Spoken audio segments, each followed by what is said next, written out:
दोस्तों, एक देखिए नया रिसर्च है कि जब भी हार्ट अटैक होता है या वैसे भी किसी पेशेंट का अगर हार्ट कमज़ोर हो रहा है, पंपिंग उसकी कमज़ोर हो रही है, पंपिंग क्षमता, तो उसको बीटा ब्लॉकर्स दिए जाते हैं। इसमें एटनोलॉल, मेटाप्रोलॉल, इलॉल ग्रुप की दवाइयाँ जो होती है, तो बहुत इफ़ेक्टिव है।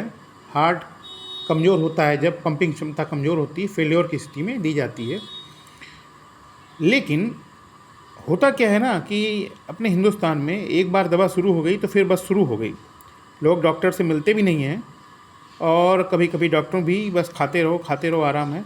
दोनों बातें हैं, चलती रहती है। तो दवा फ़ायदा तो करता है, बहुत अच्छी दवाई है कि हार्ट फेल्योर की स्थिति में इसको दिया जाए तो काफ़ी बचाव होता है और बहुत अच्छी दवाई है, नो डाउट। लेकिन इसके ओवर यूज़ से या जब काम नहीं है, हार्ट का मामला सुधर गया, पंपिंग क्षमता ठीक होगी, उसके बाद ही पेशेंट खाया जा रहा है, तो फिर इसके साइड इफ़ेक्ट आते हैं। सारी दवाइयों के आते हैं, सब केमिकल्स ही हैं।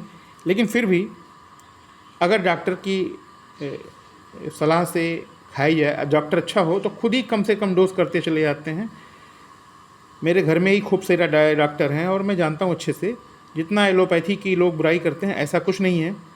आप किसी अच्छे डॉक्टर से जब भी मिलेंगे, उनका ट्रीटमेंट करेंगे, तो वो भी बहुत अच्छे से जब ज़रूरत हो दोगे, फिर धीरे धीरे दवाइयों की मात्रा उतनी ही करते हैं इतनी आपके शरीर को ज़रूरत है। इसीलिए फिर साइड इफ़ेक्ट ना के बराबर होता है। तो दोस्तों, हमें किसी पैथी से कोई समस्या नहीं, कोई दिक्कत नहीं है। लेकिन अब देखो, इसी से बीटा ब्लॉकर के ज़्यादा यूज़ करने से हो सकता है डिप्रेशन।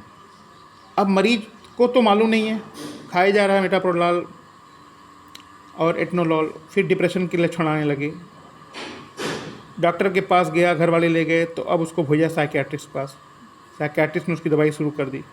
तो ये चेन ऐसे चलता रहा। फिर साइकियाट्रिस्ट दवाओं से मोटापा बढ़ता है, हार्मोनल इम्बैलेंस होते हैं, वो समस्या आने लगी।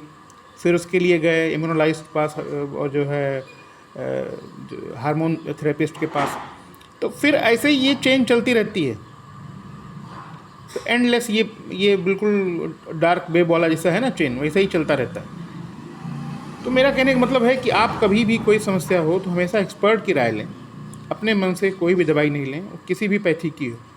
और जब तक कहें, जैसे कहें, वो ट्रीटमेंट करना है, फॉलो करना है। अपना दिमाग कम से कम लगाना है और गूगल बाबा से इस मामले में बिल्कुल दूर रहना है। Thank you.